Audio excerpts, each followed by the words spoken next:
ஒரு கதை சொல்லிட்டேன் சார். உன் கதை நான் சொல்லவே இல்லையா? சொல்ல கேட்போம். வேணாண்டா, சொன்னா கேளுங்க. இருமா, பசங்க ஆசைப்படுறாங்கல்ல, சொல்றேன் கேட்கட்டும். அவன் கதையை நீங்க கேட்டீங்கன்னா அவனை மாதிரி எப்படி இருக்கக்கூடாதுன்றதுக்கு ஒரு பாடமா இருக்கும்.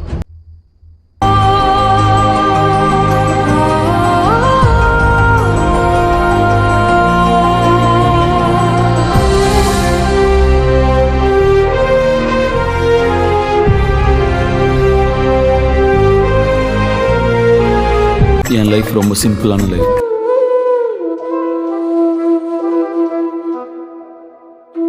இல்ல ஞாபகம் இருக்குமோ இல்லையோன்னு தெரியல. நிறைய பேர் ஞாபகம் வச்சுக்க மாட்டாங்க. உன்னை எப்படி மறக்க முடியும்? கிளாஸ் டாப்பர்ல நீ. சோ 12th அப்புறம் என்ன பண்ண? இல்ல நான் காலேஜ் டிஸ்கண்டினியூ பண்ணிட்டேன். ஏ என்னாச்சு? உங்களுக்கு எல்லாம் உங்க வீட்டை பார்த்து அப்பா அண்ணான்னு யாராவது இருக்கிறாங்க. எனக்கு அப்படி இல்லை. நான் தான் எங்க வீட்டை பார்த்தேன். எல்லாமோ பெருசா சாதிக்கணும்னு எனக்குள்ள ஒரு உணர்வு இருந்துகிட்டே இருந்துச்சு. ஆனா என்ன ஆகணும்னு நினைச்சனோ அந்த மாதிரி என்னால ஆக முடியல. அவங்கள என்னடமோ பண்றாங்கப்பா. ஒண்ணு தெரியல, ஒண்ணு வரல, ஒண்ணுமே கத்துக்கலப்பா. நானு வேஸ்ட் பண்ணாங்க. ரொம்ப தூரம் ஓடிட்டேன். பினிஷிங் லைன் கிட்ட வந்தாச்சு. இப்ப திரும்பி பார்க்கும்போது தான் தெரியுது இவ்வளவு நாள் ராங் ட்ராக்ல தான் போயிட்டு இருந்துச்சு. நான் திருப்பி முதல்ல இருந்து ஆரம்பிக்க முடியாது. ஃபினிஷ் பண்ணி தானே வாழ்க்கையில நான் ஜெயிக்கிற வரைக்கும் எனக்கு யாரும் வேண்டாம்ப்பா. நீ எல்லாம் ஜெயிக்கவே மாட்டேன். நீ எப்போ தோத்துக்கலாம். யாராச்சும் ஹெல்ப் பண்ணுங்களேன் ப்ளீஸ். எல்லாரும் அதை மாதிரி சிரிச்சாருங்க. நானும் திரும்பி வரதான் பாக்குறேன்.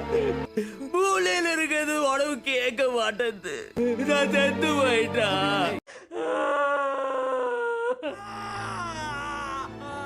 என் லைஃப் முழுக்க நான் ஏதாவது செய்வேன், ஏதாவது சாதிப்பேன். என்னை விட அதிகமா நம்பிக்கிட்டு இருந்தேன் எல்லாரையும். நான் டிசப்பாயிண்ட் பண்ணிட்டு இருக்கேன் சார். எதுவுமே பண்ண முடியாது சார். எதுவுமே செய்ய முடியாது. அப்படின்னா உங்க ஹீரோ தோத்துட்டானா? தோத்துட்டான். நம்ம எல்லாரும் லைஃப்ல சக்சஸ் நோக்கியே ஓடிக்கிட்டு இருக்கோம். சம்டைம்ஸ் தோத்துறோம். அந்த ஃபெயிலியரோட பேரு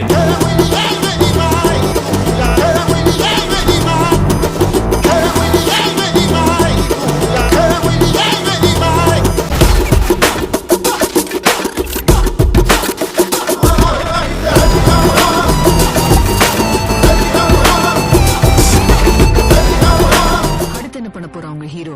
இல்ல கிவ் அப்? காயப்பட்ட சிங்கத்தோட மூச்சு கர்ஜனையை விட பயங்கரமா இருக்கும். நான் என்ன சரி பண்ணிக்கணும்னு நினைக்கிறேன். திரும்ப என்ன அதே கேமுக்கு அனுப்பு. நீ திரும்ப ஆட போறியா? ஆமா. ரத்தம், வலி, உயிர் சம்பந்தப்பட்டது. என் உயிரே போனாலும் பரவாயில்ல. போய் சொல்லுனா நான் யாருன்னு எல்லாருக்கும் நிரூபிக்கிற நேரம் இது. இது வெறும் முதல் அத்தியாயம். கதை இனிமேதான் ஆரம்பிக்க போகுது.